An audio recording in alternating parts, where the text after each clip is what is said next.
Yeah, so I promised myself I would not do this, but it kinda just happened. I fell in love with the game again, and I'm now on my Ultimate Iron Man.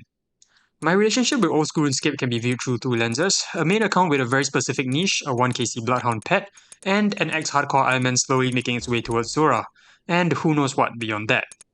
Playing these accounts over the past year or so, we made some serious progress and overcome some challenges, as well as reached some goals that we set for ourselves. And as most of you know, completing things on this game is pretty addictive.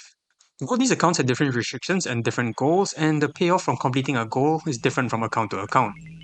The satisfaction from completing something on this game comes from how difficult the goal actually is or how much restriction your account faces. Essentially, you're choosing to experience the game the way you want. At its core, Old School RuneScape is a game about progression, and the progress means different things to different people. And that brings me to today. I've never maxed an account before, never hit the 2277 total level milestone. I'm sure I could if I wanted to. I definitely have the resources to do it on the main, and it'll probably be just a matter of time. But I don't want to. Not like that. I've been playing this game for over 15 years. Elyders, Recipie Man, another account so old it was started on RuneScape Classic. In that time, a lot has happened. From getting some of the rarest items in the game to quitting for months at a stretch, I never maxed an account and it's time to finally begin that journey. That's right, the big announcement, we are finally going to try to max an account. It's probably in the title, we're going to be doing this on an Ultimate Iron Man. Ultimate Iron Men are probably one of the most restrictive types of playstyles. No trading with other players, no using a bank. Essentially, doing things efficiently, like how a normal player would, is totally out of the question. You're forced to play the game differently and find solutions to new problems. On the other hand, the payoff is huge. No one can dispute that you've done everything yourself and in the hardest way possible, even if you're doing it to yourself. For me, it's a way I've not experienced the game before, and it's pretty much playing the game for the very first time again. It's going to be the perfect final adventure. We're starting this journey on an account I've been preparing for a while. Here are the stats and some of the most notable items I have, which is great because they all fit into one inventory.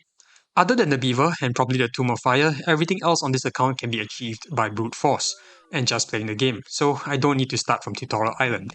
Before I begin, I want to lay down some ground rules for myself, sort of a guide on how I should approach playing this account and how I'm going to record this journey. First up, this is most definitely not a progress series. We'll be making progress to be sure, but we're going to be focusing more on the processes instead and how they pay off.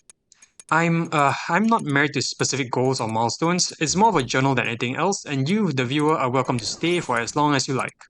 Second, the inventory space limitation is key. The context of our journey is most likely going to be told through our inventory. The items we keep, the order in which we do things, and the difficulty of the challenge we face will be impacted by the 28 slots that we have. Off the bat, I plan for some big numbers and satisfying progression, so we have things to look forward to. But be warned, we can't keep everything.